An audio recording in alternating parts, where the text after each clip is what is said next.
Ya nkuko mubibona rero no umusore wa New Galas cyangwa se umwana w'umunyamurenge. Uyu munsi tubapetiye umutumirwa udasanzwe bitandukanye cyane n'abandi batumirwa musanzwe muzi. Wakwibaza ati ninde uyu munsi simuvuga n'amazina aratwibwira wese. Tubanze tumenye uwari we niturangiza mbabwira icyatumye mutumira. Ariko mbere yuko tushira kamera ku mutumirwa wacu reka uyu munsi mbanze mbazanire uwadutumye tubanze tumutumikire twamamazeho gatoya twite tugaruka.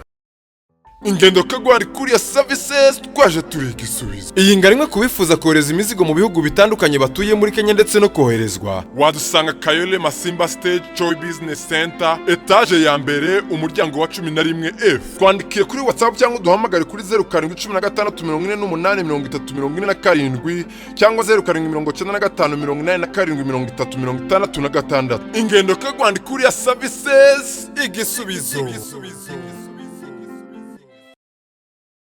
Guys rero murakoze cyane, Imana ibaha umugisha. Nizere ko uyu muntu abifuza service nk'iyo ngiyo muri bubashe kumugana. Twashizeho namba mushobora kumubonaho, abundi akakugereza imizigo mu bihugu byose utabasha kugerayo kugeramo wewe ku giti cyawe. Hanyuma bafite abasheri hirya y'imipaka iri hirya muri za diaspora bazana amagifuti tu iPhone n'ibindi n'ibiki byose uyu musaza abashe kubibagereza ku bantu babo. Murakoze rero, hanyuma reka dusabe cameraman wanya atugaragarize umutumirwa wacu dutangira ikiganiro. Bimeze bite umusaza? Ni byiza cyane amakuru yawe. Ni meza cyane nkeretse andi. Natwe tumeze Nyamurenge tujya tubangu nk'abandi. Hari umuntu wari wagusubiza gutyo? Wari wakubwira iryo jambo? Ni uwaye wa mbere. Twebwe rero hari uburyo dusuzanya, umuntu agaye ati bitese, bamwe ati ni sawa, amakuru ni meza, ati nk'abandi ni nk'abakoje atayanyuse nawe ukatuvuga ati nandi meza. Ariko byose ni kimwe. Hanyuma uyu munsi abantu n'ubwa mbere bakubonye kuri kamera za Galas Music, ariko bakwibaza ngo uyu muntu ninde. Twibwire kuburambuye abantu bamenye umutumirwa wacu uyu munsi. Murakoze cyane, ngira ngo nabanza nkabashimira kubw'uyu mwanya mwaduhaye. Amazina yanjye nitwa Bush Deo Dennis, nkaba ndi umugabo umugore umwe n'umwana umwe. Ngira ngo wenda nibyo. Ukaba utuye hehe mu buzima busanzwe? Ni hano muri Nairobi? Ni hano muri Nairobi. Muri iyi minsi niho dutuye. Hanyuma Bush rero kugira ngo mbashe kugusaba ko twakorana ikiganiro nkanagusura nkaza muri studio zanyu za Fine Love Ministry, ariyo channel yawe, n'ukubera ibiganiro wakoze birankurura. Ibiganiro ahanini bigaruka kwiyobokamana, ariko ukavuga ibintu bihabanye cyane bicarenjinga abantu, cyane cyane nk'abakozi b'Imana, abapasteri. Nge nagiye nkurikirana ibiganiro byawe, nkumva uri kuvuga ko hari abapasteri bakubwiye, baguhamagaye ku matelefone bakubwira ngo biri uri kuvuga ni ibiki, ushobora kuyobya abantu, hari ukuri kutavugwa, ibintu nk'ibyo. Ese uko kuri kutavugwa bagushinja nukuhe mu by'ukuri? Wenda ugiye kwitegereza, ngira ngo wenda n'abantu badukurikiye banafata n'umwanya bakaza kureba ibiganiro ducisha kuri chaîne yacu yitwa Fine Love Ministry.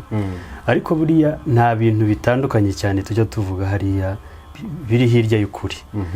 Ahubwo urebye sosiyete abantu babayemo, iyo umuntu akoze ikintu akereka abantu akababwira ngo iki ni ukuri, iyo haje undi muntu akareba akavuga atari ikintu s'ukuri, nyamara njye ndabona ahubwo umwaka baye mugikora gutya, icyo gihe mu babanzi.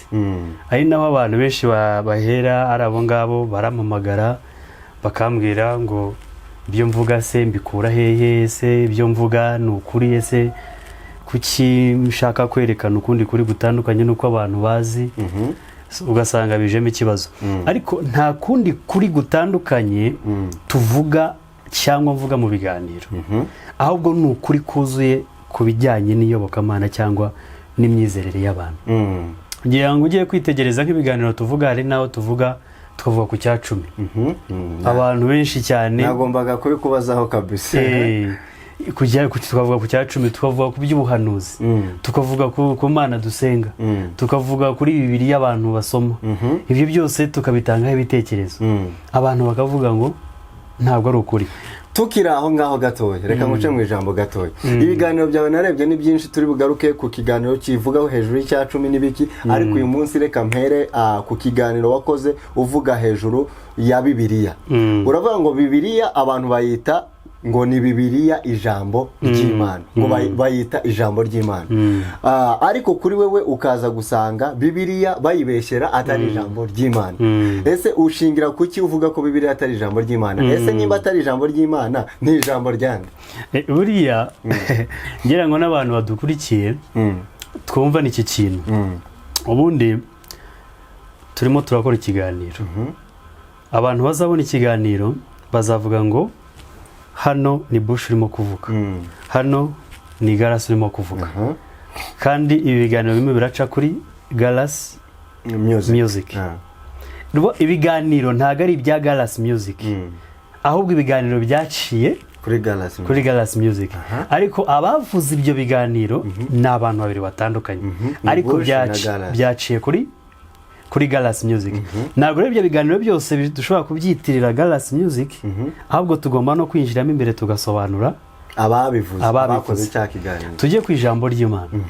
Ubundi iyo tuvuga ngo ijambo ry'Imana, duhita twumvamo ikintu kivuga ngo ni ijambo ryavuzwe n'Imana. Ese ibiri muri Bibiliya koko ni ijambo ry'Imana? Hari ibiganiro dukunda gukora, natanze urugero mbwira abantu, hari aho dusanga abantu bavuga, hari aho dusanga Pawulo avuga, hari aho dusanga ba Petero bavuga. Ese abo bantu uko bavugaga n'Imana yavugaga? Hari aho dusanga inzoka zivuga arizo nyamaswa. Birimo urebye mu itangiriro wumva ngo inzoka ngo ni murgiri tunda, ngo inzoka ibwira Eva. Iyo n'Imana yavugaga. Hari abantu banavuze ngo uriya ntago yari inzoka, ngo ahubwo ngo yari umwuka wundi ngo wakoreraga muri iyo nzoka. Katubyemere gutyo, ariko so umwuka n'Imana. None se igihe Abraham yavugaga aganira na Farawo, ubwo iyo n'Imana. Farawo se igihe yasubizaga Abisirayeli n'Imana yavugaga. None se iyo tuvuze ngo Bibiliya ijambo ry'Imana, tukageneralize in general, tuba dushaka kuvuga ko ibyashyizwemo hariya byose ari ijambo ry'Imana. Ariko rero nge nkavuga ko atari ijambo ry'Imana ishingiye kuri ibyo, kuko tubonamo n'ibindi bivuga muri Bibiliya. Ari naho nasobanuriye abantu, mbabwira inkomoko ya Bibiliya, aho yaturutse, mbabwira Bibiliya icyo isobanura, mbabwira iryo jambo rya Bibiliya ko riva mu ijambo ry'ikigereki ryitwa biblion, risobanura ibitabo. Iyo biblion iyo ishyize mu gifaransa n'ubundi niyo ivamo ijambo bible, ariho hava ijambo bibliothèque. Bibliothèque rero ni inzu y'ibitabo. Rero ko kugiye kwitekereza nk'ijambo koko bahaye kiriya gitabo Bibiliya, iyo ufunguye ntabwo uba winjiye mu gitabo, ahubwo uba winjiye mu bitabo. Iyo ufunguye Bibiliya ntuba winjiye mu gitabo, kuko si kiriya si igitabo, ahubwo ni ibitabo. Gute ubwo wabisobanurira? Kuko hariya bafashe ibitabo, iyo ugiye gukurikirana amateka ya Bibiliya, bafashe ibitabo bitandukanye byanditswe n'abantu benshi batandukanye, babishyira hamwe. Niyo mpamvu bavuga ngo reka dusome mu gitabo cya Mose, mu gitabo cya Mose, mu gitabo cya Mariko. Kandi buriya nanabahaye n'urugero rutoya. Iyo ugiye muri library cyangwa muri bibliothèque, ujyamo ufite icyo ushaka, igitabo ushaka gusoma, ukinjira ukakivanamo ukagisoma, warangiza ukigendera. Ariko bisoma byose.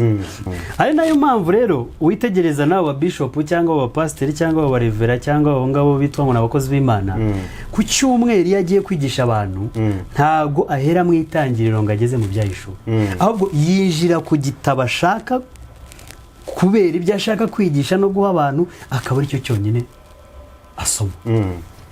Rero ari naho biza bigahura n'ibyuriya muntu uba winjiye muri ya nzu y'ibitabo. Rero iyo ufunguye Bibiliya, ngira ngo mbwire n'abantu neza, ni ibitabo, ntabwo ari igitabo. Abantu rero niyo mpamvu nge mbona abantu basa nk'abari mu buyobe. Ukitera ugafata igitabo Bibiliya ukavuga ngo ni igitabo. Kibaye gute igitabo se? N'ijambo ryacyo Bibiliya bagende bafate, bajye kuri Google bandikemo inoze inkomoko ya Bible. Bibiliya iraturuka he? Iva mu ijambo ibitabo mu kigereki. Rero Bibiliya ntabwo ari ijambo ry'Imana. Umuntu yahita yibaza gutya gatoya, bwana Bush umuntu yakwibaza ngo ese ko uvuze ngo Bibiliya ni ibitabo si igitabo mbega ni ihuriro ry'ibitabo bihuriye mu kintu kimwe none se hari ahantu umuntu yabona nk'igitabo cya Mose cyonyine urabona biriya byanditse muri Bibiliya igitabo cyose cya Mose ukakibona kiri apare kiri cyacu kugira ngo tumenye ko bakoze kombinezo barabihuza no ugiye kwitegereza nko muri Bibiliya hari nk'aho bakwereka nk'ibitabo bya mbere bibanza bigera muri 5 bakubwira ko ari Mose wabyanditse ariko ntacyo ushobora kubona cyanditseho ngo igitabo cya Mose gusa apari wenda nko gusoma muri bibliothèque ngo ntacyo ushobora kubona kereka wenda ugiye kwinjiramo imbere cyane ariko nanone wenda tukiri naho ngaho abo bantu bavuga ngo Bibiliya ni ijambo ry'Imana reba nk'hariya muri ibyo bitabo 5 bavuga ngo ni ibya Mose ni usanga urupfu rwa Mose none se nanjye reka nkubaze ni gute urupfu rwa Mose yaruvuze kandi yarapfuye akarwandika ndagira ngo abantu bajye basoma ibintu banabishyire mu bwenge niba dusanga urupfu rwa Mose rwanditse muri ibyo bitabo 5 bye yanditse bakavuga ko byanditswe nawe yanditse gute urupfu rwe kandi atakiriho yarapfuye kuri wowe ukabifata nkaho na cya gitabo cya Mose atari icya Mose cyanditswe n'abandi of course kuko buriya ibitabo iki gitabo cya Bibiliya hari byinshi cyane ngiye mvuga ngo hari byinshi cyane bongeyemo kubw'inyungu zabo abo ngabo bagiye babyandika reka nkwereke igitabo cya Salomo wari wagisoma ngo wumve usangamo ngo umukunzi wanjye bafite amabere meza mu by'ukuri Imana ni gute yashaka guha message abantu bayo ikabicisha mu kukwereka ko ngo umugore ngafite amabere meza ngo n'igituza cyiza iyo Imana ishaka kukwigisha mu buryo kwera iyo ni message Imana ibitanga kugira ngo ikabicisha mu mabere mu bintu biri aho ngaho birimo kujyana abantu mwirari hari umusore wajya gansetsa cyane wajya kugisoma akavuga ati iki gitabo iyo nyisomye ntangira kumva natangiye kujya mu yindi mood ngaho nyumvira bibiri ijambo ry'Imana kwera ariko by the way hari n'abahanzi b'indirimbo za sekira bayikoresha mu guhanga indirimbo guhanga indirimbo yes bakaba ati Salomo we ntiyabivuze se umukozi w'Imana niye muhera mudushinja ko turirimba indirimbo z'isi kandi twakoresha amagambo twakuye muri Bible ijambo ry'Imana ari naho mavugiye mbwira abantu buriya Bibiliya ntibakayita ijambo ry'Imana ibyo ni ukubeshyera Imana ahubwo Bibiliya yakabaye nk'imfashanyigisho kuko buriya muri library umuntu ajyamo ibitabo byose siko bimugirira akamaro ahubwo bimugirira akamaro cyangwa hari ibyo abona bimugirira akamaro bitewe n'igihe arimo urugero nk'abantu bizeza universities mu gihe bageze mu gihe cyo kwandika ibitabo hari igihe afata nka topic yo kwandika wenda ku byiza bya banki wenda akadufata urugero wenda ku byiza bya banki iyo agiye kujya mu library agenda ashaka ibitabo bifite inoza information cyangwa amakuru ajyanye n'ibyo ashaka kwandikaho bikamugirira umumaro muri icyo gihe rero na Bibiliya nayo yakabaye nk'imfashanyigisho ishobora gufasha umuntu ushobora gusoma inkuru ya Mose nubwo wenda yaba atarabayeho ariko kumva hari inyigisho ishobora kuzamo nkuko twigaga imigani igamije kutwigisha ikintu exactly nkuko twigaga imigani ariko kuba yagufasha ntago bishobora kuba wabihindura ngo uvuge ngo ni ijambo ry'Imana rero nje niho mvuga ngo Bibiliya si ijambo ry'Imana kuri wowe kumva Bibiliya yakakwiriye kuba ifite iyihe nyito sasa imfashanyigisho kuko ari ubivuze izina bayihaye niryo irihe Bibiliya kuko Bibiliya bisobanura ibitabo ese ubundi Bibiliya turabyumva ko ari ururimi rw'abanyamahanga rutari runo dukoresha none baravuga ngo Bibiliya ijambo ry'Imana ese iryo jambo ngo ijambo ry'Imana ryongeweho n'abantu bavuga runo rurimi rwacu twenyine cyangwa n'abazungu wenda bafite ukundi babivuga abandi bafite urundi rurimi si ibyo ngibyo wenda byaba bisa nk'abantu bije mu bundi bushakashatsi ariko ngerageje kumenya ko byashyizweho n'abantu ba hano gusa biwacu tuvuga runo rurimi aho ngaho rero nge ngereranyije muri Bibiliya zitandukanye z'icyongereza ntago nari numva Bibiliya bavugamo ngo ni Bibiliya ijambo ry'Imana mu cyongereza kuko tubonamo za King James Bible Holy Bible ibintu nk'ibyo ariko Bibiliya takatifu ariko sinzi hano mu bintu byerekeranye na Bibiliya zanditse mu kirimi cy'ikinyarwanda cyangwa iki nizo nabonye zanditseho ngo Bibiliya ijambo ry'Imana rero warazibonye byanditse njye narayibonye kuko hari niyo nayo ifite Bibiliya ijambo ry'Imana ahubwo hari natwe n'utundi dutoya bajyaga batanga tw'ubururu twaho kovu twe babita ko uzadusome neza hari ara kovu ni zimwe z'indirimbo ngira ngo sinzi ariko natuzi tw'ubururu dutoya baratuhaga mu bigo by'amashuri badutanga kabisa utwishi twabaga tunarimo n'isezerano rishya utwishi twanditseho Bibiliya ijambo ry'Imana ariko hariho nini zanditseho ijambo ry'Imana rero ibyo ni ibintu byashyizweho n'abantu ni ibintu byashyizweho n'abantu ikiza rero ibi biganiro by'uyu mugabo turimo tuvuravugaho biri kuri channel yiwe yitwa Fine Love Ministry. Fine Love Ministry rero nuko bya fine ni rya jambo ukoresha iyo umuntu akubwiye ngo how are you, I'm fine. Fine then love Ministry.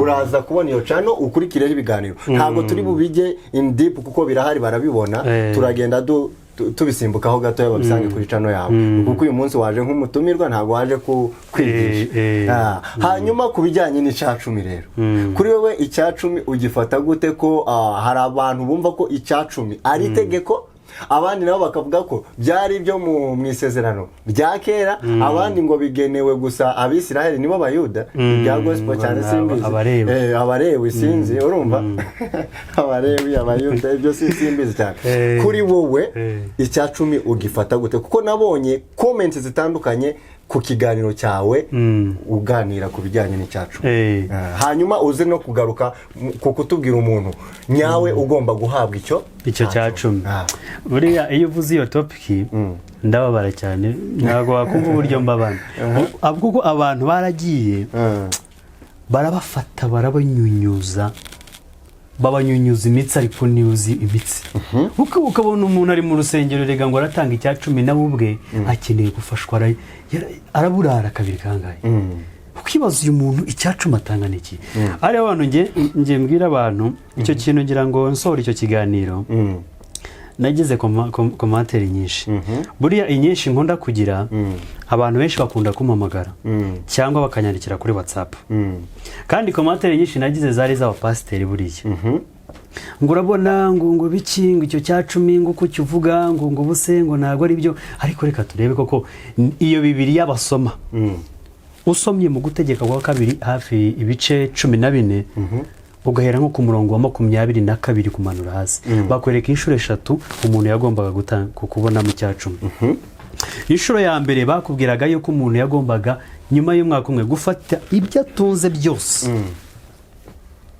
agafatamo kimwe cyacumi yaba atunze byose kimwe cyacumi yaba ari ihene atunze arakivanamo inkoko arakivanamo ibyo yejeje arakivanamo akabivanamo byose noneho rimwe mu mwaka ngo akajya ahantu Uwiteka Imana yabaga yaratoranyije agafata ibyo akajya kubirirayo n'umuryango wa kabiri n'umuryango we bakabafata bakagenda baragendaga bakicara n'umuryango bakabirya bafite inshuti bakwicarana ariko si itegeko kuko n'abarebe niyo bwo babaga bari aho ngaho nta kibazo bagomba kuza bagasangira hako kicarano bakabirya none urugero turi hano Nairobi Imana wenda itoranyije za Mombasa katuvuga wenda nk'abandi bantu batamuri Kenya wenda bashobora kumva distance iri hagati ya Mombasa na Nairobi wenda ni kuri itoranyije nka Mombasa kuko utazavano n'ibyo bintu byose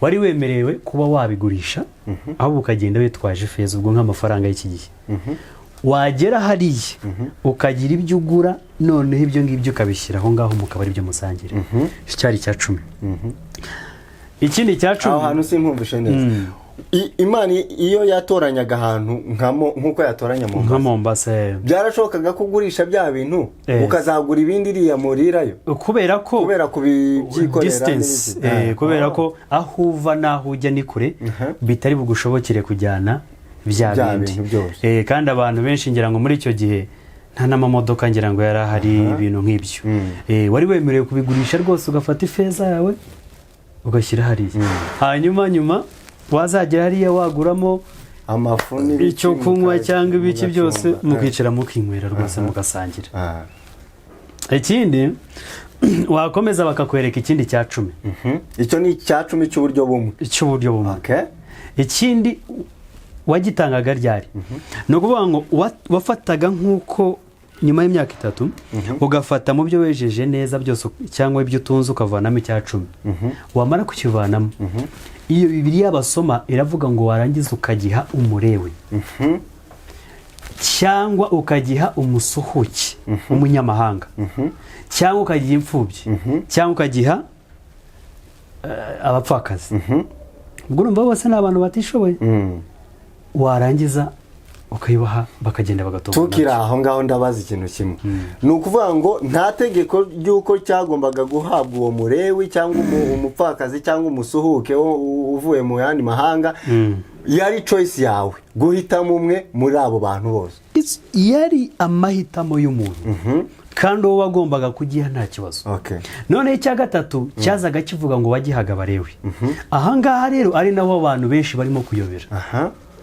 barakubwira ngo ugiha umurewe bwari ubwoko bwari bwaratoranyijwe muri Isiraheli ari naho havaga abatambyi babaga mu nzu y'Imana umurewi aho ngaho barakubwira ngo uzakimuhe kuko nta gakondo afite ako kantu kuko nta gakondo afite nta nzu yagiraga nta butaka yagiraga yari umuntu wibera mu rusengero gukora umurimo agatungwa n'ibyo umuzaniye ngaho tugere muri aya matorero y'iki gihe waruvuze ku bijyanye n'uko abo n'abarewi cyangwa abatambyi bahabwaga icyo cyacumi bitewe n'uko batagiraga gakondo ubigereranyije n'amazu aho gutura ibintu nk'ibyo hanyuma uvuga ko uyu munsi niba abenshi ahubwo nibo bakiri bitewe kuko amatorero dusengeramo uyu munsi hari n'igihe bifata bakavuga ati ariko nta n'isoni kweri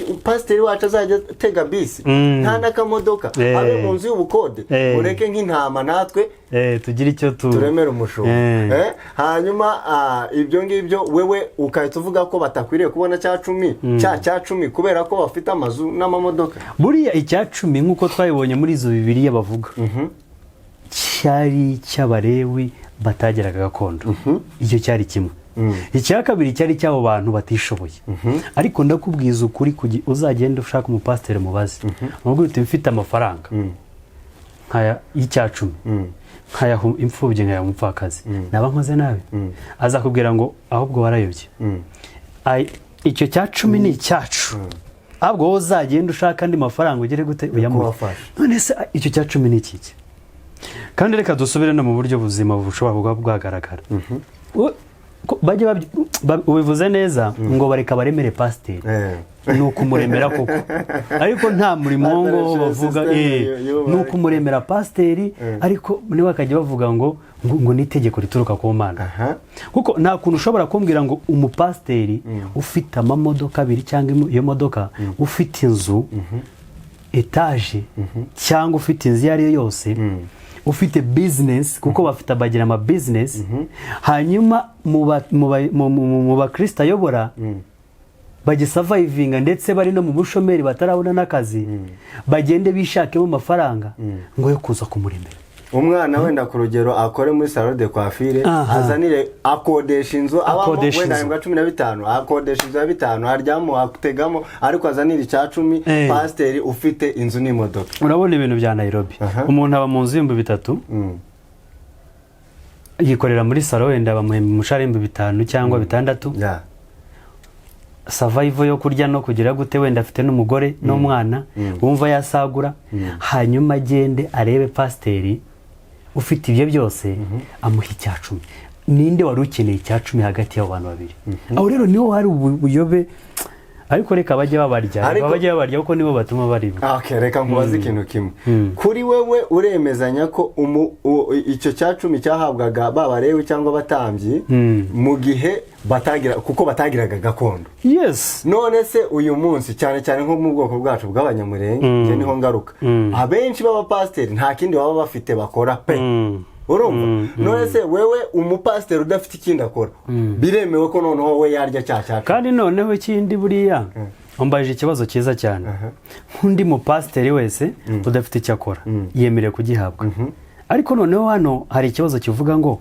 ni itegeko ushobora kukimuha nk'umwe mu bantu urimo gufasha nk'uko wemeye guha imfubyi umupfakazi cyangwa umunyamahanga cyangwa indi nshuti yawe ushobora kubivura ukavuga uti reka mufashe ku mafaranga yanjye mpembwa reka njye mfanaho icyacumi mfasha abakene ukakimuha mu rwego rw'aba bakene ntukimuhe nka pasiteri ariko niyitwaze kuvuga ngo ni pasiteri ngo kandi akwiriye guhabwa icyacumi kuko abantu barakora muri iki gihe niba adakora afite abana be barakora niba adakora afite abari mu rugo rwe barakora abana b'abarewe n'abo batambyi bo n'abana ntibakoraga n'abake ubundi iyo ugiye kwitegereza amateka y'abariya barewe basaga nk'abatoranyijwe ubwoko runaka bwatoranyijwe noneho muri ubwo bwoko runaka bwatoranyijwe ari naho hano tuza no kubona n'akandi kabazo abantu benshi bita barewe kandi ubu bwoko bwo muri Israel abo ngabo twebwe turi abanyamurenge turi abanyarwanda turi abanyakenya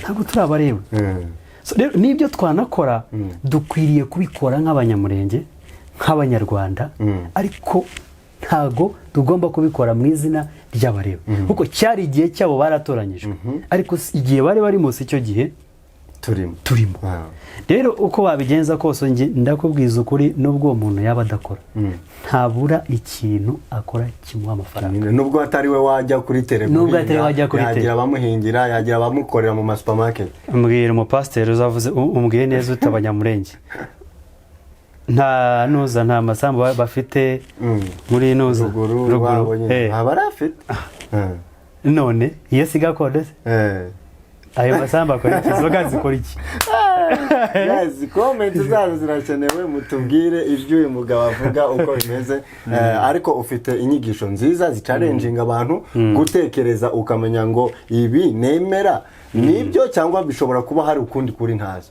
hanyuma nkuko nabivuze tutari butinde cyane ku kiganiro ngo tukijyemo indani bakurikire channel yawe babyumve nanjye nibyo byankuruye nkaba nagusanze aho ukorera hari ibindi bintu by'ubuhanuzi wagarutseho abantu b'abahanuzi bahanura bikaza gukenerwa yuko bahabwa n'ituro kugira ngo wenda ikimana kuvuzeho cyemerwe cyangwa bigende gute ibyo bintu kuri wewe uburyo wabivuze usa nk'umuntu utemera ubuhanuzi kuri wewe ubuhanuzi nyuma Imana ntivuga cyangwa bimeze buriya ubuhanuzi ngenda bwemera kandi nkemera ko n'Imana ishobora gusanga abantu ikabavugisha ishobora kuzika kuvugisha ishobora kumvugisha kandi buriya nge nta nubwo nemera ko Imana ishobora no kuvugisha ngo abandi birirwa basenga buri gihe bishobora no kuvugisha udasenga na cyane nk'uko bo babyita ko basenga cyane ariko ikibazo uburyo abantu bajya gushaka ubu buhanuzi nicyo kibazo urugero Yesu yabwiye abigishwa be ngo mwaherewe ubuntu namwe nimugende mutangire ubundi nta hantu twigeze tubona Yesu ajya guhanura cyangwa abwira umuntu ibigiye kumubaho cyangwa agiye kumukiza ngo amwakamo ikintu icyo gihe amwaka imiya cyangwa agira ibindi bintu amwaka yarabikoraga akigendera n'ayamumyi bahuye yafashe akondo aragatoba amushyira ku maso acaho arigendera impamvu uzanye Yesu nuko aya matorero yose nabo bitwa ngo n'abapasiteri ababishopu n'abarevura bavuga ngo ko bagera ikirenge mu cya Yesu none niba Yesu nta hantu yigeze yishyuza abantu cyangwa baka ikintu kugira ngo abahe serivisi bo babikura hehe kugira ngo bishyuze ubuhanuzi kuko biriya no kwishyuza biriya nge ntaho ntandukana no kuvuga ngo n'ubuteka mutwe ibaze impano ukoresha ibyo ubona bihishwe ngo bizaza si wowe ubyibwira mbere yuko ubibona nawe warebaga nk'iby'abandi bose none ugeze igihe uravuze ngo Imana iguhaye impano iguhaye ku buntu ntacyo utanze uba ushingira kuki wishyuza abantu ariko wakurura ugasanga muri iki bihe abantu bakora ibyo ngibyo niba abandi bayobye ahubwo bafite izindi mbaraga bakorana nazo rero umuntu wese w'Imana ukuri ukorera mu nzira y'ukuri ntabwo ujya yishyuza ibi bintu hanyuma se abavuga ko atari ukwishyuza ariko wenda urabona ni nko gutanga ishimwe hari uburyo Imana ivuze mu rwego rwo kugaragaza ko wizeye cya kintu Imana yavuze utanga ishimwe sinzi ko ndi kubasha kubisobanura ariko wenda kubyumva ndimo ndabyumva ariko none reka turebe ishimwe rigenwa nande ishimwe rigenwa nande ninde ushobora kuvuga ngo reka ninde ugiye gushima ubundi n'umuntu wabwiwe ikintu n'Imana. ubwo se ntibigomba guturuka mu bushake bwe? hari ubwo bigomba bisaba ko yanabwirizwa, bigomba guturuka ku mutima ukunze, ngo mutange kandi mutange mukunze.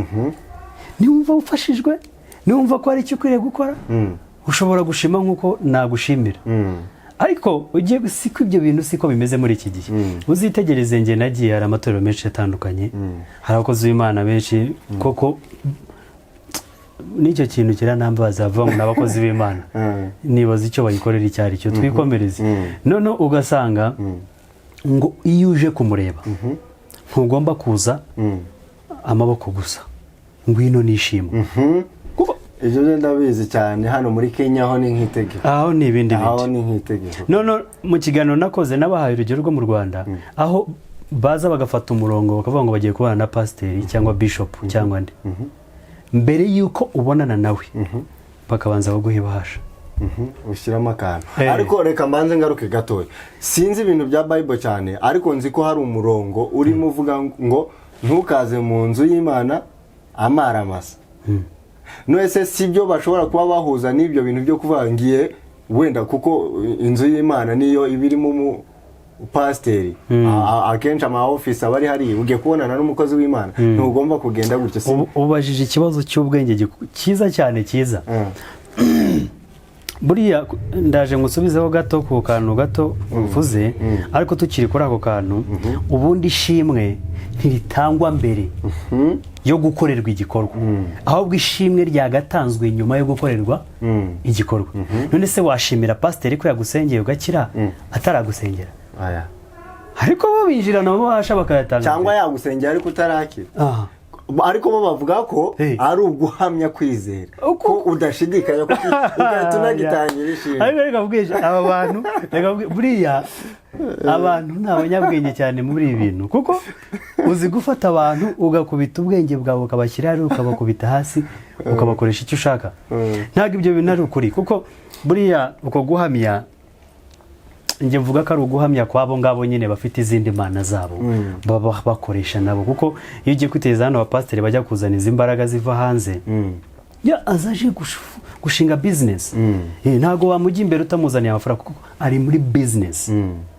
ariko ntabwo ari mu murongo w'ukuri w'Imana isumba byose, kuko Imana y'ukuri ntabwo ujya yishyuza abantu. iyo iguha ku buntu, nawe tanga ku bundi. niba ikweretse ikintu, urugero muri Bibiliya basoma, Hezekiya amaze kumubwira ngo agiye gupfa, we yarahindukiye gusa arasenga Imana. umuhanuzi arongera aragaruka aramubwira ati Imana ikongeye imyaka 15 arigendera. ntabwo ugeze amwishyuza. rero ibi bintu nge sinjya mbyemera, mvuga ko ari ibintu by'ubuyobe. urambwiye uti mu nzu y'Imana bavuga ko ntawe ugomba kuza amaramasa. hari ikiganiro nakoze mvuga itandukaniro ry'itorero, idini n'urusengero. itorero n'urusengero, idini n'urusengero, kandi twebwe ibyo bintu ni nkaho tubyita ikintu kimwe. ahubwo uzagera ubaze n'umuntu tusengerayo, atarakubwira ati itorero ryanjye ni hano hirya, itorero ryanjye ni hano, wakera ati ejo mwahura bwa kabiri utari kusengerayo. itandukaniro ry'idini, urusengero n'itorero. rero warambwiye ngo ntawe uza mu nzu y'Imana amaramasa. reka mubwize ukuri, no mu myizerere yanjye, aya makanisa mubona cyangwa ibi bizu abantu bajya gusengeramo, buriya nabyita nk'iki, ibi ni nk'ibibanda, ni nk'ibibanda. ni nko kugama izuba, hari kuba cyakiko, cyangwa ukajya mu kizu kiri aho ngaho, nk'uko nawe twashaka kugira inama, havuga na ariko gara uzansange wenda muri sale runaka duhurireyo. biriya ni ibintu by'ibizu biri aho ngaho, ntabwo ari inzu y'Imana. kuko Bibiliya basoma bo ngabo bigishirizamo, Imana iravuga ngo ntimuzi yuko imibiri yanyu ari insengero z'umwuka. hari n'aho Imana ivuga ngo ntuye muri mwe. rero iyo ugiye kwitegereza inzu ya nyayo y'Imana ibamo, ntabwo ari biriya, ahubwo ni twebwe, ni imitima yacu. aho rero niho hatagomba kuba nta kintu na kimwe kirimo, kubera ko harimo Imana hari biba bigomba kubamo. Rero ntabwo ari hariya, ahubwo iyo ni manipulation y'abantu bakora kugira ngo batinyishe abantu. Hari ahantu umuntu agiye yumve ko ari ahantu hateye ubwoba, hari ahantu ngo hatagatifu rwose. Ndaguca mu ijambo. Icyambere ni ukuvuga ngo ya Bibiliya ijambo ry'Imana ivuga ko utagomba kwinjira mu nzu y'Imana amaramasa, kandi wowe tubwiye ko inzu y'Imana ari imibiri yacu, ni nako Bible nanone ivuga. Byose biri muri Bible y'ayo magambo abiri. None se umubiri wawe ntabwo ugomba kwinjiramo amaramasa, aho ntibisobanutse. Bishatse kuvuga ko ruriya rero ari rwo rusengero. Buriya iyo tuvuga ikintu nk'icyo cyangwa bakavuga ngo Imana ituye muri wowe, ubundi iryo ni ijambo rigari cyane umuntu aba akwiriye gutekereza. Ni ukuvuga ngo ntabwo Imana nk'uko yabivuze ngo mwanyubakira inzu ki, ntabwo ugomba kumva yuko Imana iba mu nzu ahantu runaka, ntabwo Imana iba ku musozi runaka, ntabwo Imana iba mu cyumba runaka, ahubwo Imana iri muri wowe. Uko umuntu Imana yamushyize ikamuha n'ubwenge, nibyo byerekana ko Imana iba muri wowe. Iyo usenze ukavugana n'Imana cyangwa ugasenga Imana mu buryo butandukanye igiye kwishurira, irabikubwira kuko ibiri hafi yawe. Ariko ntikubwira ngo banza ujye mu nzu iriya hanyuma tuvuganireyo. Rero muri wowe hari ikintu kiba kigomba kuba kirimo. Ikintu kiba kigomba kuba kirimo ni iki? Ni urukundo rw'abatuvanye kuri data, ni ibikorwa byiza, n'inyigisho ziza, ni ibitekerezo bizima umuntu wese w'Imana aba akwiriye kugera muri we. Tukiri aho ngaho ku bijyanye n'inzu y'Imana, wahuza gute hahantu hahera abantu bajyaga, waba ujyanyeho ibyaha ukaba wanagwayo bakagukuruza umugozi, urumva, na altari z'uyu munsi, podium, bavuga ko sometimes hari n'amakorari ajya kuririmba bakaba bati aririmbire hariya, ntago agomba kugera hariya pasiteri ari buvugire ijambo ry'Imana. Ubifata ni nk'ibikabyo cyangwa kuko hari ahantu nahera? Oya, biriya ni ibikabyo bikomeye cyane. None se ubwo hahera habayeho, ubwo wa mwenda watabutsemo kabiri waba waratabutse ryari? Ariko nawe urahamya neza ko hari amacaci vraiment avuga ati urabona kuri podium, guhera kuri podium kuri escalier ya mbere abaririmbyi bahagarara, ariko hano nta muntu ugomba kuhagera nkeretse ugiye kuvuga ijambo ry'Imana. Nicyo kinakwereka, ari nacyo kintu nkunda gushyira mu nyigisho, kikwereka inyigisho z'ubuyobe ndetse n'abantu z'ubuyobe.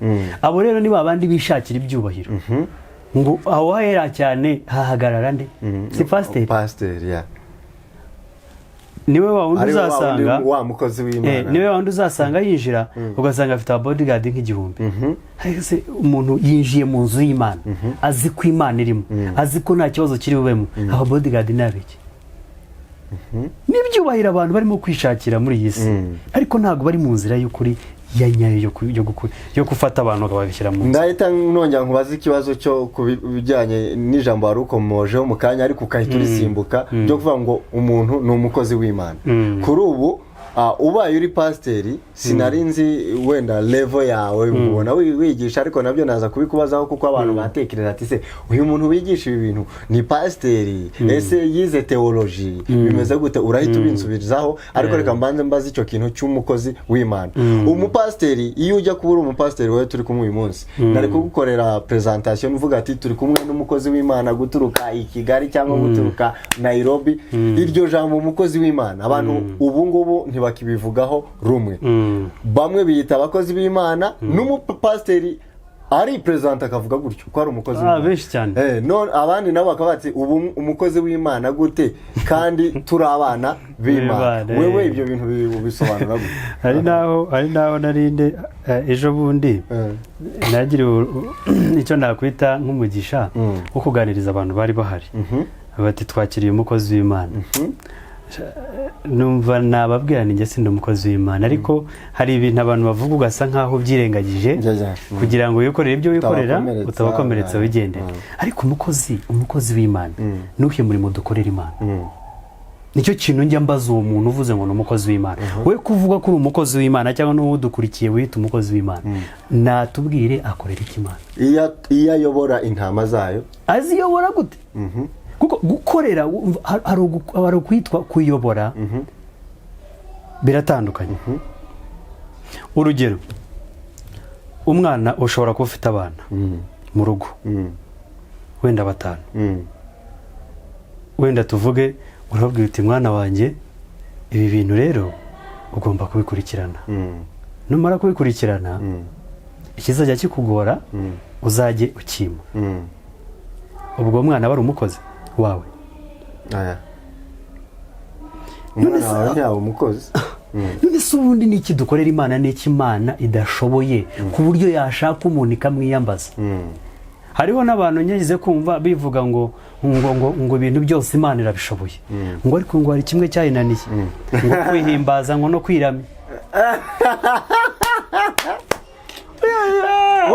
Ere basaba abantu bishyize hejuru wowe kuramya Imana kwawe no kutayiramya wowe ubaye udahari Imana yabura ibiramya ngo kwiramya no kwihimbaza byaraye kuri byose ngo Imana irabizi ngo ariko ikintu cyitwa kwihimbaza no kwiramya ngo ntabwo byashobokera ngo nituramuka tunageze mu ijuru ngo nicyo kintu tuzajya dukora ukibaza umuntu yaba adahari buriya hari n'ikindi kintu abantu bibeshye bazi ngo iyi si ubundi bazi isi ariko hari iyo tuvuga isanzure muri rusange bazi ko ari ikiremwa muntu gusa ngo kihari bakibagirwa ko abamarayika bahari ku isi buriya nubwo utababonesha amaso ariko baba bahari kuko ugiye kwitegereza abo ngo bavuga ngo bemera za Bibiliya bavuga ko bemera ngo marayika murinzi ngo umuntu afite marayika murinzi we haya marayika murinzi we uwo muntu aba ari hehe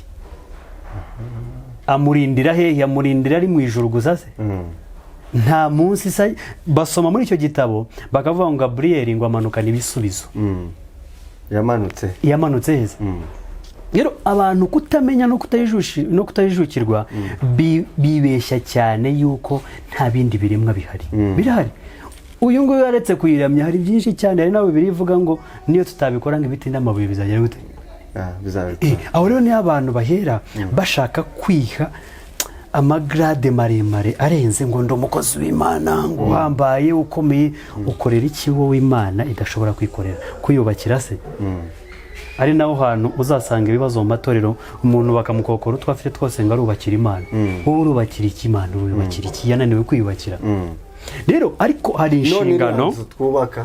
inshingano urugero Yesu yaje mu isi akora umurimo we wo kwereka abantu inzira y'ukuri aragenda natwe inshingano dufite niyo kuvuga ubutumwa bwiza ntitubikora nk'abakozi ahubwo tubikora nk'abana b'Imana kubera iki tubikora nk'abana b'Imana nuko tujya kubwira no gushaka abana b'Imana bandi bari mu rujijo batarasobanukirwa none tukababwira ukuri kwa data nabo bagahindukira uwo murimo rero iyo tuwukoze twakwitwa abakozi kweli cyangwa tubikora nk'abantu bikorera kuko tuba dukorera data nyine rero ntabwo njye nemera umuntu uvuga ngo ni umukozi w'Imana kireka Imana runaka kuko nk'umuntu ugiye akajya kuzana izo mbaraga hirya iyo ngiyo nk'abo bantu bimanuka bakajya gukora ikuzimu cyangwa bakajya ahandi iyi bari Imana ye uba ari umukozi wayo rwose wowe nta n'icyo twanamuvugaho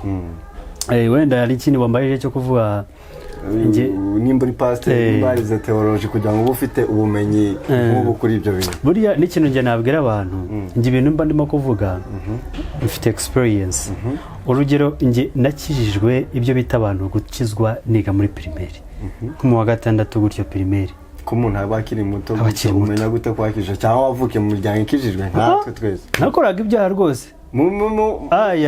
kuko icyo gihe mu wa gatandatu primaire nanywaga n'itabi kandi mu rugo na papa ntabwo nigeze mubona ibyo bintu abikora sinigeze mbona mama wanjye akora ibyo bintu ariko nubwo nabikoraga numva nyine ari ibintu byiza inzoga naragakubitaga rwose so ibintu byinshi bitandukanye ariko biza kugeza igihe nanjye mvuga ngo ndakijijwe muri icyo gihe kuko ibyo nizeraga icyo gihe bitandukanye n'ibyo ndimo kuvuga ubu ngubu nkurira no muri izo sengero none ngirirwa umugisha wo kuba hafi cyane y'aba bashumba bari n'abashuti banjye cyane tukajya gusengana ku musozi tukajya gusengana ahantu hose tukajya dukorana amasengesho atandukanye hari naho naje kugirirwa icyizere nkatangira no kwigisha ngira ngo ngiye no kuba no mu bigo bya segonderi nabyo nakoze uyu murimo nza kugira urugero rwo kuyobora abanyeshuri mu bintu bijyanye nk'ibyo. So hari inshingano nakoze related n'ibyo ngibyo. Ariko rero ibintu nabonaga icyo gihe hari n'ibyo nabazaga umushumba nkabaza ariko ko bavuga ibi wowe bibona ute? Akambwira ati rero wa mwana we ibintu by'Imana ntabwo bitekerezaho cyane, wowe ujye ubyumva gutyo, ibindi ni amayobera y'Imana. Ari nacyo kintu cyisha abantu muri iyi minsi, nkibaza ayo mayobera y'Imana Imana idashaka kwereka abantu, Imana idashaka kwereka abantu, ari ni mayobera nyabakikwera. Aho rero ari naho hantu hari izingiro ry'ikiganiro cyanjye. Ikiganiro cyangwa ibiganiro nge mvuga nibyo gufungura abantu ubwenge, nkababwira yuko bagomba gukoresha ubwenge Imana yabahaye. Ukijajingira ukamenya icyiza n'ikibi bitewe kuko ukwigisha nawe ni umuntu nkawe, ariko wicuzingiye bitema. Wena nagiye kure ubwo ntago nge ndi pasiteri, ubwo hariya twabisimbe sindi pasiteri rwose, nta rusengero nyobora na rumwe, gusa nagerageje ibintu byo gufata amahugurwa y'ibintu bijyanye n'iyobokamana. Na teoloji nayizeho gato ariko sinigeze nyisoza. Tukira aho ngaho reka mpite nkubaza ngo inspiration yo gutuma utekereza gukora YouTube channel kugira ngo utangeho ubu butumwa nuko wahejwe mu itorero ukimwa ijambo, nuko wabuza ahantu wafatira abantu kuko izo nyigisho zigoye kumva abantu benshi kuko zihabanye cyane n'ibyo biga mu matorero, byagenze gute kugira ngo ufate umwanzuro wo gukora channel nk'iyi? Ibi bintu rero byaturutse kera. Urumva nge nagiye mu matorero nka gutyo, nari mfite umutima wo kumva nshaka kumenya Imana. Imana ariko Imana ndashaka kumenya Imana, ndashaka kumenya. Nasoma ibitabo kuko ari ibitabo bimwe najyaga nsoma bitandukanye na Bibiliya, nkasoma amateka nkumva ngo ukuntu Eliya ngo yabanye n'Imana, ngo ukuntu Mose, none nkibaza aba bantu niba koko baravuganye n'Imana bakabana n'Imana koko, kuki njyewe Imana nanjye ntabana nayo nkuko yabanye n'abari. Icyo cyari kimwe njyana umutima wo kumva nshaka gusobanukirwa.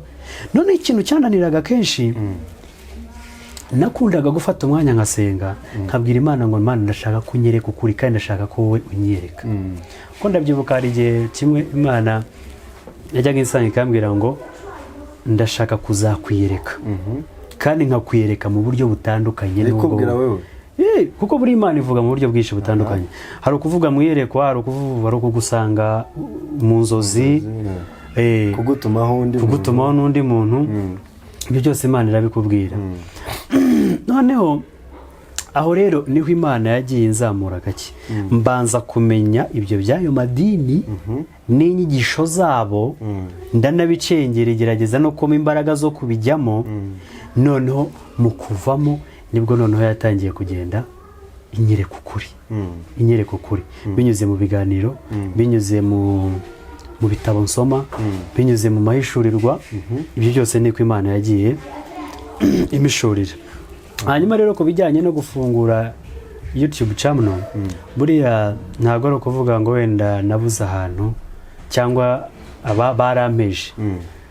Uretse ko ugereranyije n'inyigisho nigisha, ni bake bashobora kumpa n'umwanya ngo njye kwigisha mu nsengero zabo. Bavuga ati abakristo uyu nguyu ashobora kugira abantu ayobya, niko babyita. Bati abakristo bakaba badushiraho, kuko buriya niba ugiye ukabwira umuntu ngo icyacumi kigomba guhabwa imfubyi kandi yahoraga agiha pasiteri, uzamuvanye ku mugati. Aho rero ntabwo mugomba gukorana. Ni bake cyane bashobora kunyemerera. Ariko iyo ugiye kwitegereza nka YouTube, nabyita ni nk'inzira ngari abantu benshi bashobora guhuriraho kandi batandukanye. Rero niyo mpamvu nahisemo kugira ngo ngira gute nyifata umwanya ncisha ibiganiro byanjye kuri YouTube channel, bishobore kugera ku bantu benshi batandukanye. Nabo ngabo bari muri izo nzira bafata umwanya bagire gute babyumve. Kuko ahari ngi kintu nemera nuko uko umuntu agenda byumva n'Imana ubwe asenga, bigenda bimufasha kugira ngo ashobore kuba yajya mu nzira y'ukuri. Rero niyo mpamvu nafashe inzira yo kubishyira kuri izi channel za YouTube nagira ngo bigere ku bantu benshi kandi batandukanye. Inzozi zawe rero zigarukiye hehe? Urumva kuri YouTube bihagije cyangwa se urateganya ko byibuze uko iminsi igenda iza wafungura ahantu urusengero rwawe uyoboye cyangwa se ahantu hazajya habera nk'amahugurwa ugatanga ibyo bintu bimeze bite? Buriya uko inzozi cyangwa icyo nifuza ko umuntu yazakora mu minsi iza, ibintu byose bigenda gahoro gahoro, kandi buriya muri gahoro gahoro niho havamo kwiga.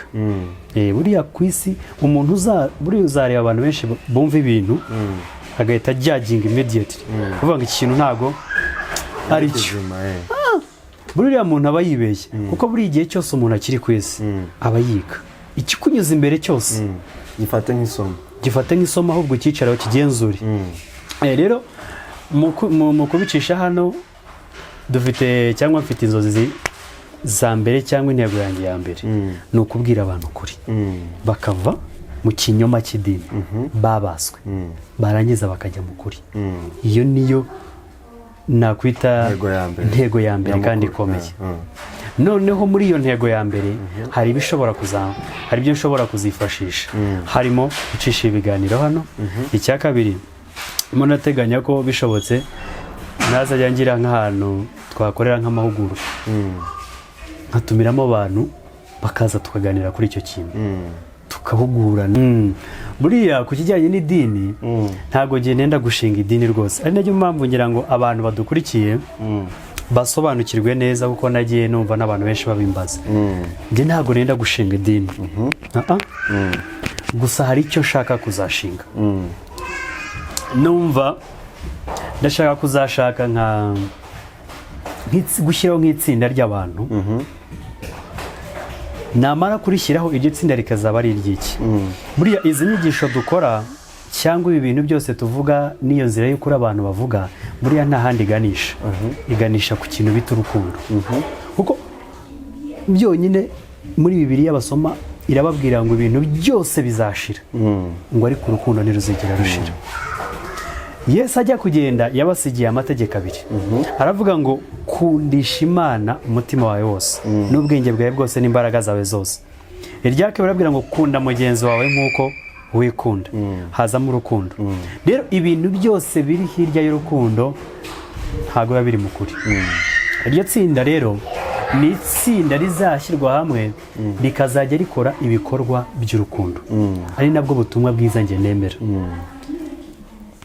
Tukazajya tujya gusura abapfakazi, abo bakene, hari abarwayi kwa muganga, abo bose babuze abantu babafasha, cyangwa abo bafite ariko bakeneye ubundi bufasha. Hari abadakeneye ayo mafaranga ariko bakeneye umuntu ko yicara akabaganiriza akabumva, counseling.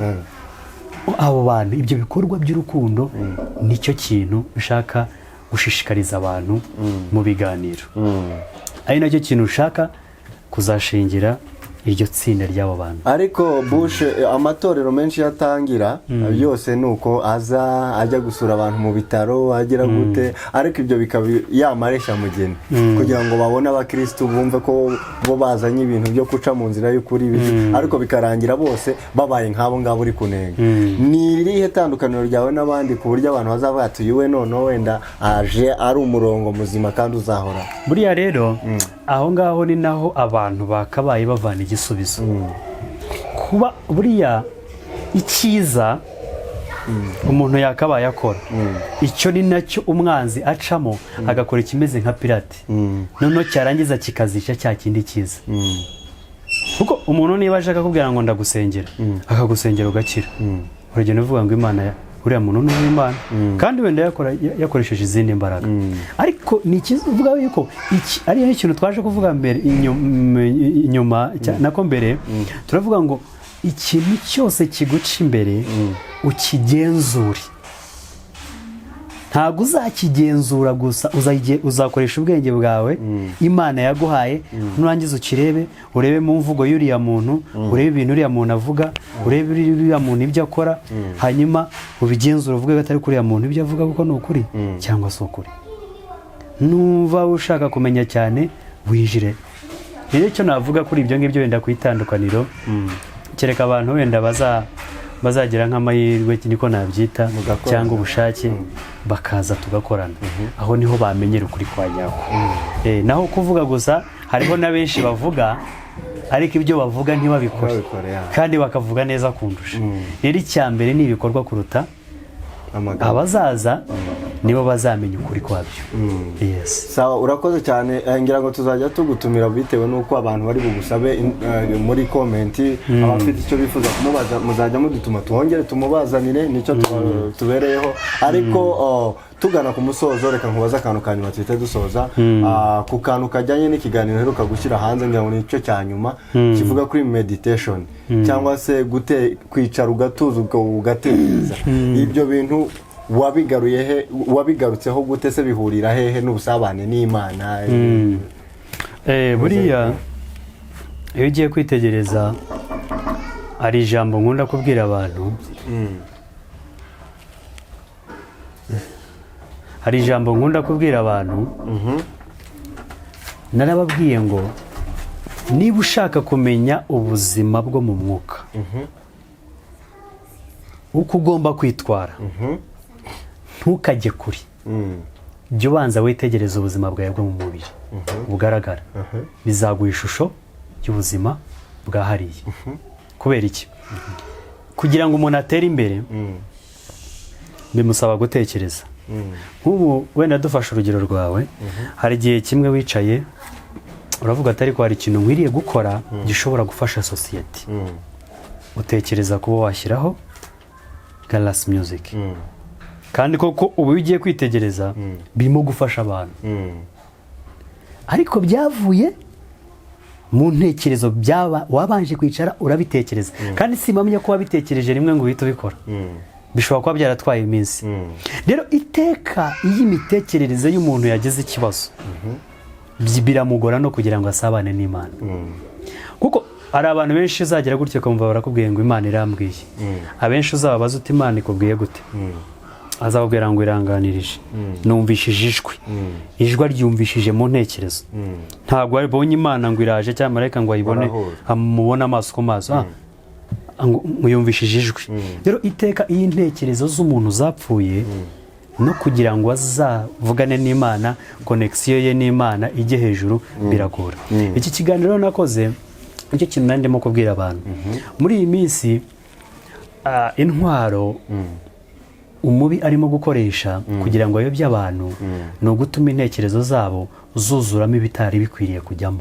Ni ibihe ubuzima tubamo budusaba gukora cyane gutekereza cyane noneho kwikanga umuntu n'akazabayemo aje afite stress n'umwanya wo gusenga ukabura ariho usaba umuntu apfukama akavuga amagambo nk'abiri atatu akaba ararangije uwo muntu azasabana gute n'Imana? Ese uretse no gusabana n'Imana umuntu ufite stress nk'izo azatekereza bingana iki kugira ngo agere ku kintu runaka gikomeye?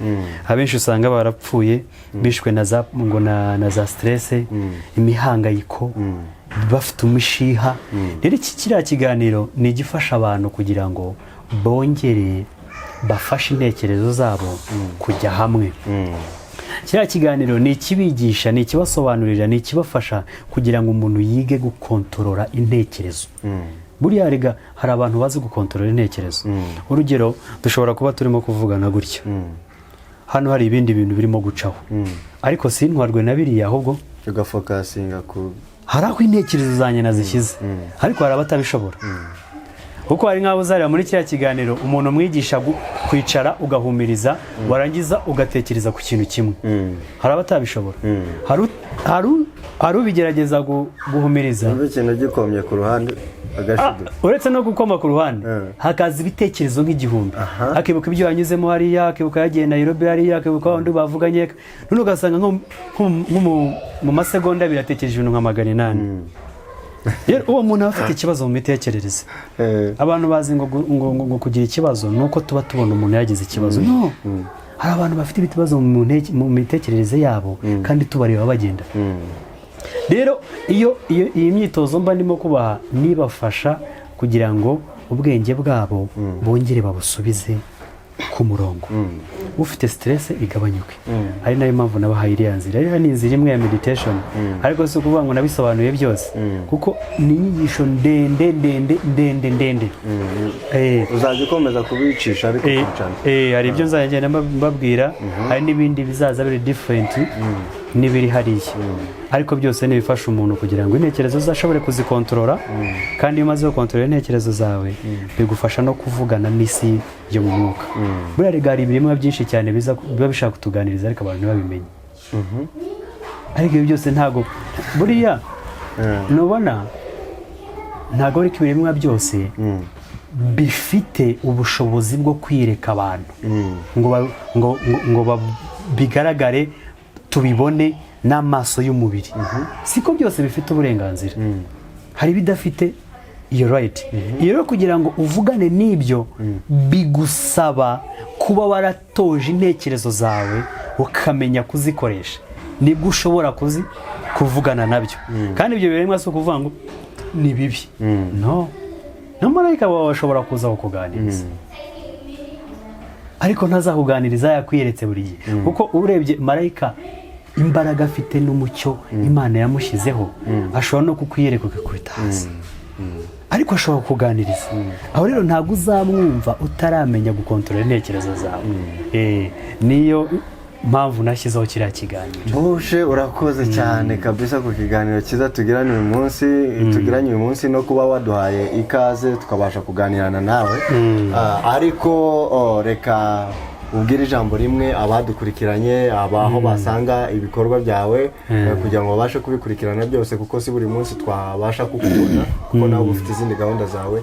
Abifuza gukurikirana Bush muri izo nyigisho utanga bazibona gute, hanyuma dusezere abari badukurikiranye uyu munsi? Urakoze cyane. Ngira ngo icyo nabwira abantu badukurikiye nuko turaboneka. Buriya niba hari ikintu cya mbere nitangira ikintu cyitwa kuza nkabwira umuntu inzira y'ukuri, kuko buriya ni nayo nshingano umuntu aba afite kuri iyi si. Rero abantu bifuza kureba ibyo tuvuga bashobora kubisanga kuri channel yacu iri kuri YouTube, wandikamo ijambo Fine Love Ministry, ijambo Fine kongeraho Love Ministry. Iyo niyo chaîne yacu, ushobora kujyaho ugasangaho ibiganiro bitandukanye. Kandi kuri iyo chaîne naho hariho contacts zacu, abantu bashobora kuduhamagara, hariho nimero za telefone zo dukoresha kuri WhatsApp, umuntu ashobora kuduhamagara tukaganira, nabwo yanayibura ashobora no guca kuri wowe twabahuza nta kibazo. Rero rwose igihe cyose umuntu yadushakira twavugana. Ariko ikintu nshaka kubwira abantu cyane nuko abantu bakwiriye gufunguka, abantu bagafunguka mu ntekerezo. Buriya aba bantu bagiye bazana ubu butumwa baje bashaka gukontorora intekerezo z'abantu kubw'inyungu zabo. Abenshi iyo tugiye kwitegereza Bibiliya ukuntu baje bigisha ijambo ry'Imana mu gihe cy'ubukoroni, nta kuntu ushobora kuvuga ngo uje gukoroneza nurangiza ngo ujize witwaje Bibiliya. Biba bisobanura yuko ugiye kuza wigisha ibijyanye n'icyo ugiye gushaka hariya. Rero abantu benshi bafite inyigisho ziva kuri abo ngabo. Rero abantu mukoresha imbaraga zanyu n'ubwenge bwanyu Imana yabahaye. Imana yaravuze ngo ituye muri mwe, kandi Imana yabahaye ubwenge. N'ikigaragaza ko Imana yahaye abantu ubwenge, ujye urebera no mu buzima busanzwe uko babaho. Rero mukoresha ubwenge bwanyu, musobanukirwe, murebe ibintu bibaca imbere, mubigenzure, ntimuzigere mwikanga mwibwira ko muri mu nzira y'ukuri ariko nyamara muri mu nzira y'ikinyoma. Ushobora kwibwira ko urimo gukorera Imana nk'uko umuntu yita ngo umukozi w'Imana, aho ugasanga niwe wabaye uwa mbere mu gutuka Imana. Sinzi icyo umuntu yazirekuza. Kandi nta kintu kibabaza nko kuba mu nzira imyaka n'imyaka, uba mu nzira y'ikinyoma, ukuri kukaza ukakureba ukagusubiza hirya. Uyu munsi ushobora gusubiza hirya, ariko igihe runaka umuntu yapfuye yasubiye aho agomba kujya, niyo hari ikibazo. Rero njye ndashishikariza abantu gukoresha ubwenge bwabo no kugenzura ibibabera imbere, hanyuma bakihitiramo umwanzuro. Ikindi ngira ngo mbwira abantu wenda bagiye bambaza ibintu byinshi, njye ntago naje kuvana abantu mu madini, nta n'umuntu nigeze nza kubwira ngo ave mu idini. Oya, mugume mu madini rwose yanyu gusa icyo nge nkora ni ukubereka ukuri mwakwemera tukagenda mutabyemera nta kundi kandi nta muntu enforcinga kumva ukuri kwanjye hatazagira umuntu uza akavuga ngo Bushi ngo yambwiye ibi umva ibyo nkubwira niwumva ari ukuri ubikurikize niwumva atari ukuri ukurikize ibya bishop runaka reverend runaka pastor runaka ibindi ni wowe n'Imana yawe ni wowe uzaho muzahurira nicyo ngicyo Bushi rero urakoze Imana igumugisha kuba waduhaye ikaze nkuko nari nababivuze guys rero mukore subscribe kuri Fine Love Ministry mukomeze gukurikirana ibiganiro by'uyu mupapa turi kumwe hano hanyuma njyewe na umuhungu wanyu Galas cyangwa se umwana w'umunyamurenge reka nshimire na none cameraman wanjye Pass Boy